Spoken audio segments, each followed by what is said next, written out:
Kofi Thomas is a gardener, educator, advocate, public speaker, comedian, and founder of the Good Life Garden and the People's Garden in Bushwick, Brooklyn. He brings a unique and powerful voice to conversations around resilience, community, and hope of gardening as a revolutionary act. Kofi reminds us that gardens teach us how to live together. It's my great honor to welcome Kofi up here to spread a little bit more joy with all of us. So please help me in welcoming Kofi Thomas to the stage.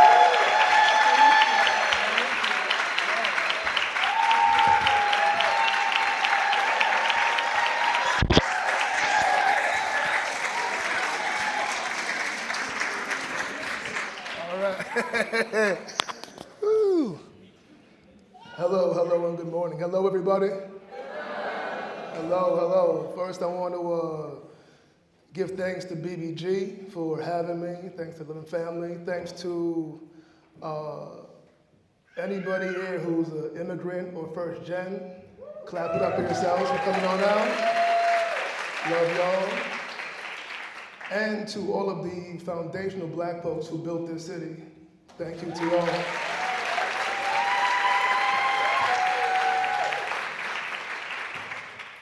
Today's keynote's going to be a little bit different. I'm pretty easygoing. I like to laugh, like to have fun, like to have joy, and also like to practice some radical acts. So one thing I would love is if you all could follow my directions, be good listeners. So I'm gonna say, turn to your right and say, hello, neighbor. So turn to your right and say,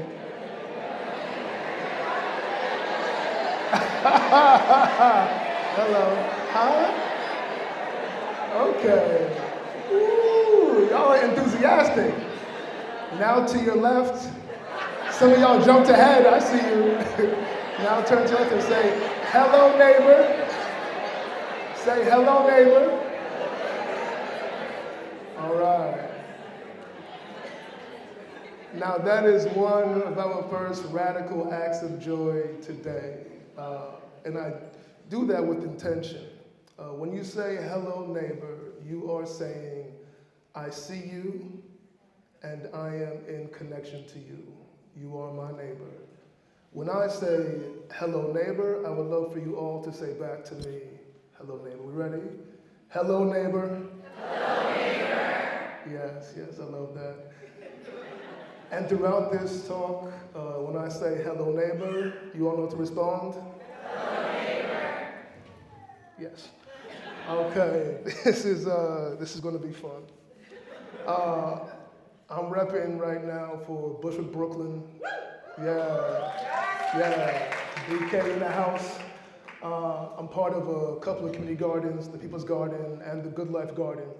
And what I'm gonna do today is I'm gonna introduce you to some people in my neighborhood and talk about how they've impacted my life and how I see them in nature and how nature has taught me how to stay connected and to see power in our community. So our first person I want to introduce to y'all. Hello, neighbor. Hello, neighbor. This is Hernan Pagan. Yeah. Some of you know Hernan. If you do not, Hernan is in all respects a crazy old Puerto Rican man. I love him. He is amazing. When I first went to the People's Garden, he was the one that welcomed me in and started to introduce me to everybody on the block. He knows everything about everybody. Some folks might say it's gossip. Not him. He says that's part of our culture and that is how we talk. So when I look at Hernan, I see a tree. And I love being in this room amongst all of you people who are just these botanical baddies. I saw somebody clocking in the back. I see you, sis. Yes, we're clocking it. Botanical baddies, you tree huggers, you earth lovers, you stewards. I talked to somebody for half an hour about soil this morning. You all are strange, and I love you all. To me, Hernan is like a tree, and if we know, we do in this room about trees, but they communicate through their roots. They pass on information and resources, and that is what Hernan does. He's also provides shelter, and he is somebody who makes everything around him grow. On the top, or your top left, that is Hernan taking me to my first gardener meeting for the Brooklyn Queens Land Trust, and his hand raised up super high, letting me know that we as people should come together in organizations to own land and to take care of each other. Now, the top right, that is Hernan, myself, his brother Ralphie, and a small dog in Puerto Rico. Right after Puerto Rico had an earthquake, Hernan said, we're going down there and we're going to help the people out. So we took a trip and we took some supplies and raised some money. And in the bottom right-hand corner, we're going around to villages and passing out supplies to people in need. What I also learned from Hernan on this trip was that what we were doing wasn't any type of charity. This was an act of resistance, an act of community. These were our neighbors. So this wasn't something to feel sad about. We were happy to go from village to village, and that day of meeting people didn't end right there with any type of somber energy. No, we went out the next day because part of our culture is to have that resistance and that joy side by side. The next day we went out to a carnival and danced in the street. That is Hernan and his brother Ralphie, both in their 70s, dancing in front of a truck, letting me know that joy is always right after resistance. Our next neighbor I want to introduce to y'all. Hello, neighbor. Hello, neighbor. This is Julio and Veronica. These were two of the first people to make food for me in Bushwick. She made me tamales, which means I love her. That's what that means. And to me, they are like marigolds. They're beautiful, they're bright, and if you know about marigolds, which a lot of you do, they are protectors in the garden. They keep others safe. Julio and Veronica were expecting that little baby Julio, in December, but Hernan, being the tree that he was, or that he is, he told me, Kofi, Julio and Veronica have a predatory landlord, and he's been shouting at them, and they live in terrible conditions, and he's been threatening to call immigration on them. And so I said, what we gonna do about it? So we talked, and Julio and Veronica, I found out, besides being good cooks, are also these protectors. They got some gangster in them. They do, they don't play. So what they did is they started to put a case together, started to record their landlord saying these foul things. And then they started to tell other neighbors in their building about what was going on. They formed a tenants group. They sued the landlord and won. Yeah.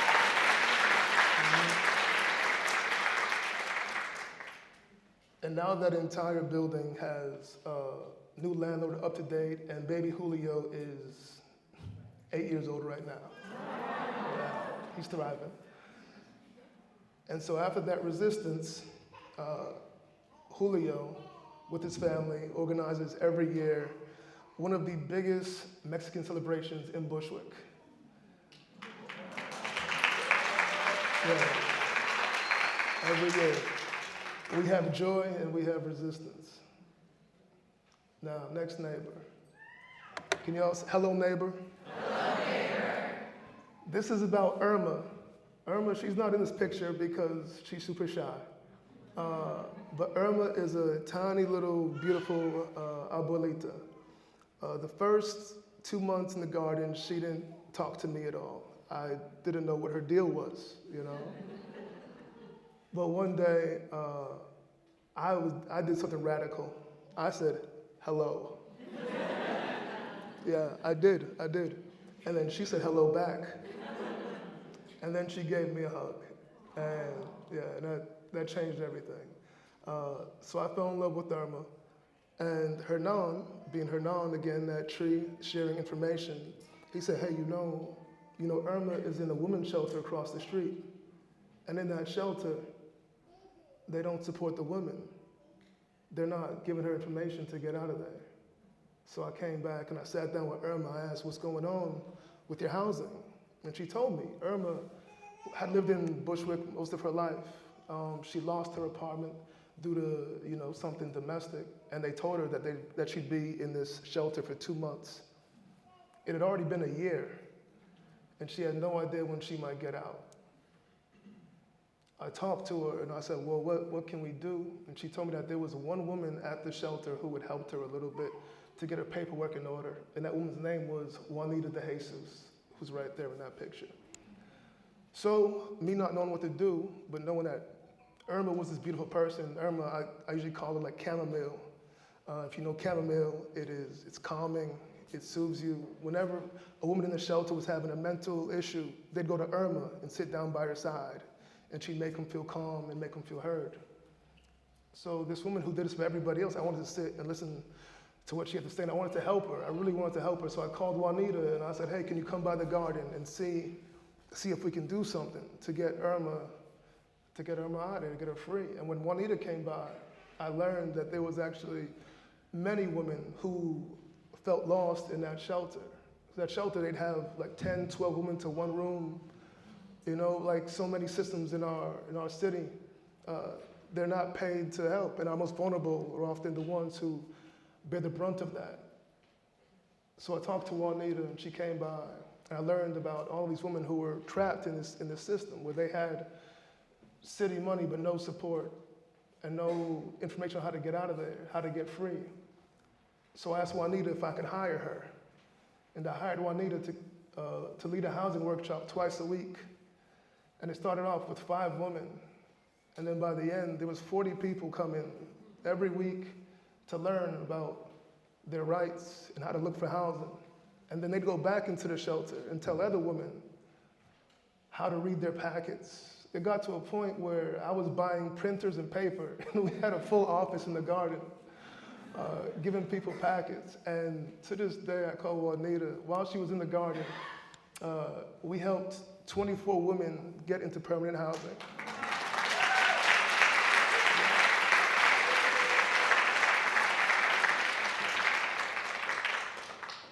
And it's funny with these women who are in the garden, and you're thinking like there's, like nobody's helping them, people aren't looking at them. You'd think that they'd be down and be sad and feel helpless.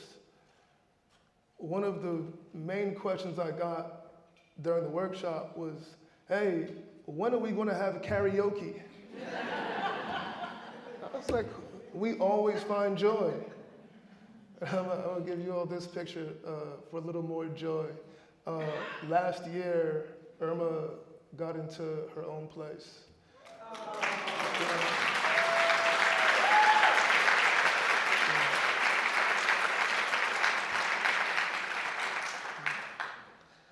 Yeah, love you. Okay, next slide. Hello, neighbor. Hello, neighbor. This is a picture of the Good Life Garden many, many years ago. Again, Hernan, he told me about this place that was being abused. People were dumping trash in there. People were selling drugs out of there. And he had this look in his eye, like, this can be a garden, and I know you're crazy too. And I am. I'm crazy about gardens. So I went over there, I talked to some neighbors on the block. I did this crazy thing. I said hello. Yeah, it's wild. You're gonna try it. Yeah. I said, hello, neighbor. What's the story on this garden? And they told me about it. They said that they'd love to be able to grow food and to have workshops and have a place for their kids to play. And that was the energy I needed. I went into the space, I looked around, and I did some research, did some digging. But as it turned out, this space was supposed to be maintained. It was very, very vague. Something between the city and a senior home across the street. We're supposed to be managing the spot. Now, I went to the senior home with with a lot of energy in my back and a lot of my chest out. I was like, hey, I'm Kofi. Like they knew who I was. I said, hey, I'm Kofi. I would like to help clean up that garden. We can do some things, bring some activities. And the person at the time, she told me, I don't know anything about that garden. And I was like, oh, but I think you should. That's from, the neighbors say that you all own this space. And she said, no, we don't. So I went online and I found out that the space was actually the property of that senior home and the city. So then I emailed the property rights to the city and to the senior home. I said, hey, this is your property. What are we going to do about it now? We had some meetings. We cleaned up for months, just myself, Julio, and Hernan. Raked, cleaned, bagged trash. It got to a point where there were so many bags of trash, but we weren't like an official garden. So I would take all the bags of trash and put them into shopping carts and roll them around the neighborhood, just putting trash in different people's bins.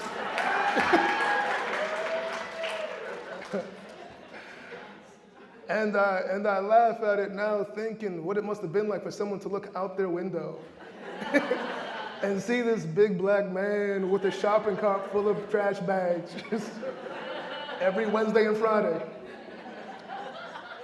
So I did that, and we cleaned the place up a bit. And then it got really exciting. It starts to gain momentum. More neighbors started to come in, and they were saying, hello, neighbor. Hello, neighbor. Ooh, and I was like, oh, there's more coming. They were cleaning up. They were grabbing rakes and shovels and talking about what they wanted to plant. It was getting more and more exciting. And then we had a meeting. To become an official garden on the Green Thumb. We had to have a meeting with the neighborhood and get a petition signed. So I was feeling amazing. I went to community board meetings. I wore a button-down shirt. I was like, ooh, I'm professional now. I am here to get this thing official. So we had people from the community board there. We had people from the city councilor's office there. We had community members there, and somebody was there from the real estate company that owned the building across the street. So the meeting starts off, and it's going great. I'm talking about the different things we can plant. We have so many local schools that don't have any garden space. We can partner with them, and I'm flowing. I'm flowing. And then something hit me in this moment of joy that I was having. A person from that real estate company had different ideas of what to do with the space. And I said, right, exactly, exactly. So they had different ideas what to do with the space, and I was like, oh. So they started saying things, I remember like it was yesterday.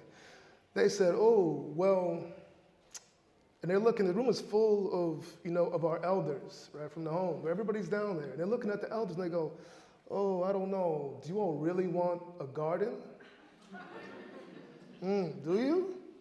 Or would you rather have some more affordable housing so your neighbors could live across the street from you?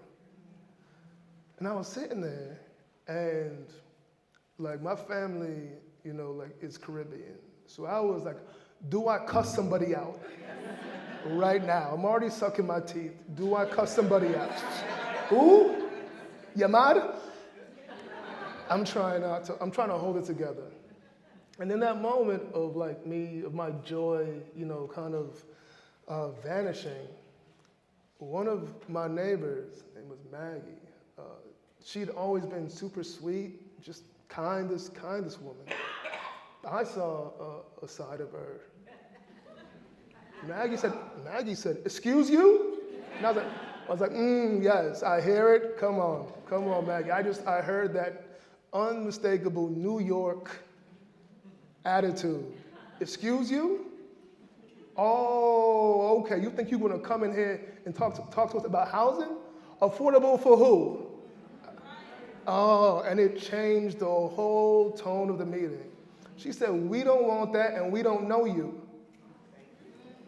She said that, and it put so much energy back into me to know that we were connected and that we were fighting together for this garden. After the meeting, different people came up to me, somebody from the community board, somebody from the neighborhood, and they said, hey, we're together. Don't listen to anything they said. We'll sign your petition. We'll start a garden. And I was like, oh. It brought me so much joy. I had been walking around with this joy for a while, but I didn't really know how joyful I could be until my neighbors joined in. That was the real happiness. That changed it for me. And I thought to myself, this is like when I'm in the garden and I see things like the three sisters, the tres hermanas, when I see the corn and I see the squash and I see the beans and everything's leaning on each other and growing together and everything is doing its part to make the entire garden blossom and be healthy and be strong. And I saw so much power in that room that day. And it brought joy to me to know that we are powerful. And it reminded me that I've heard some things from different elders. I've heard Hernan say, we have everything we need in our neighborhood. I've heard people like Robin Wall Kimmerer say, we are enough. We have all that we need. That's part of what they do when they divide us and distract us. They try to make us forget who we are, how powerful we are, and who we are when we're together.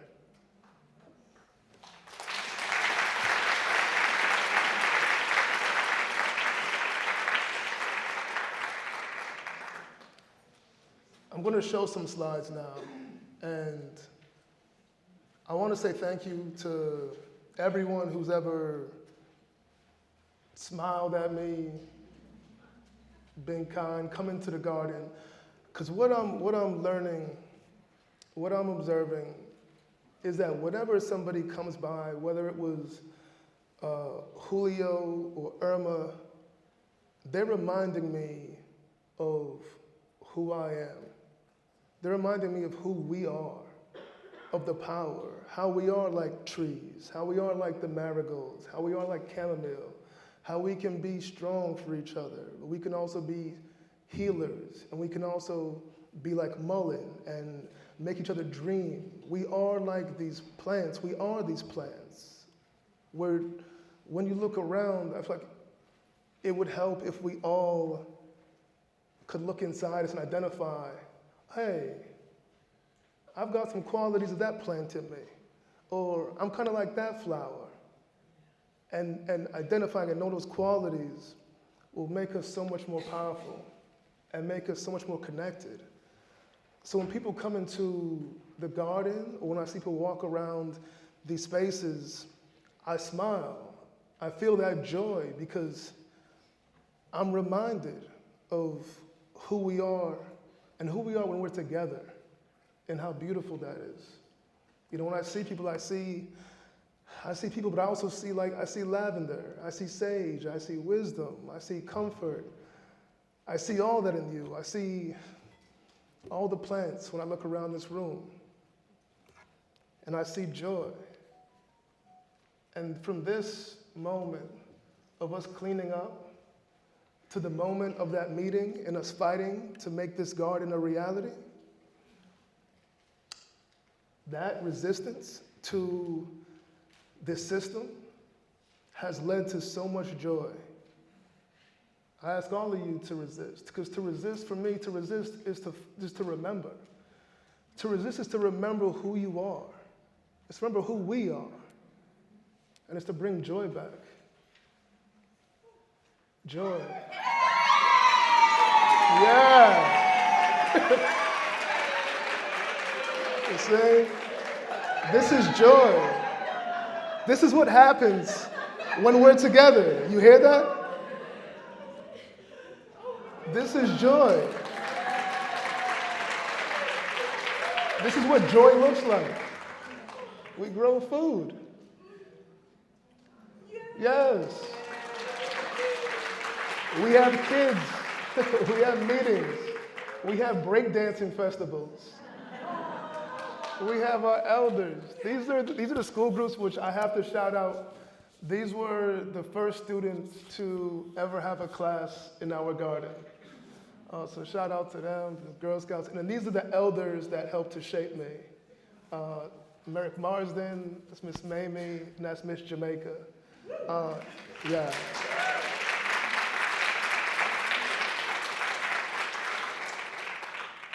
And that's something to I think, to take into. Like when you see somebody else and they give you, and you see the qualities that you admire or aspire for, like think about what type of plant that is and see how much of that's inside you. Yeah, and these are the kids planting among the flowers. I mean, this is all from, an old Puerto Rican man telling me that there's a garden.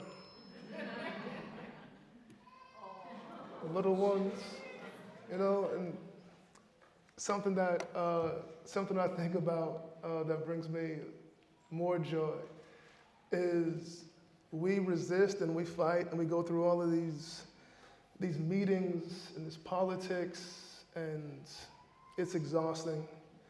And we shouldn't have to do it. We shouldn't have to fight to grow food. We should not have to fight to be ourselves in our communities. But we do. And what brings me some joy in that is that when I see these kids walk in and they smile and they know nothing about the fight, they know nothing of the emails, nothing of the endless phone calls to politicians. They get to just be kids and run around and grow up in a fun and green and safe space. More joy, more of who we are is the music. So we have music festivals in the garden, and when you talk about resistance and joy, that's what the music is. That's the rhythm of our people. We get together and we get real loud, and we let them know that we're here. Yeah, more music. We bring folks together, and we heal people. When people try to like minimize your garden, don't let them. Don't let them. Our garden is a healing space. We feed each other, and for me, our garden is a reminder. It's a reminder of who we are. I was lost for a little while about who I was in this neighborhood, but the garden brought me back.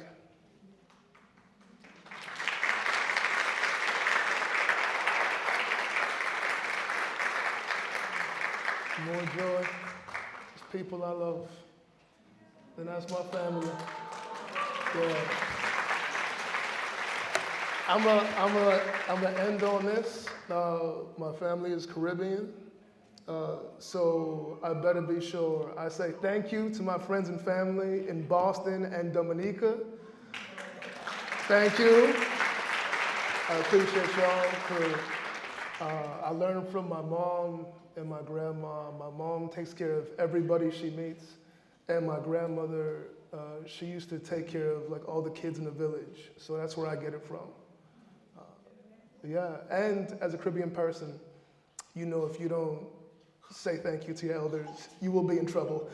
So thank you, aunties back in Dominica. I appreciate and love y'all. Yeah. I'm gonna leave you on this. Hello, neighbor. Hello, neighbor. Thank you.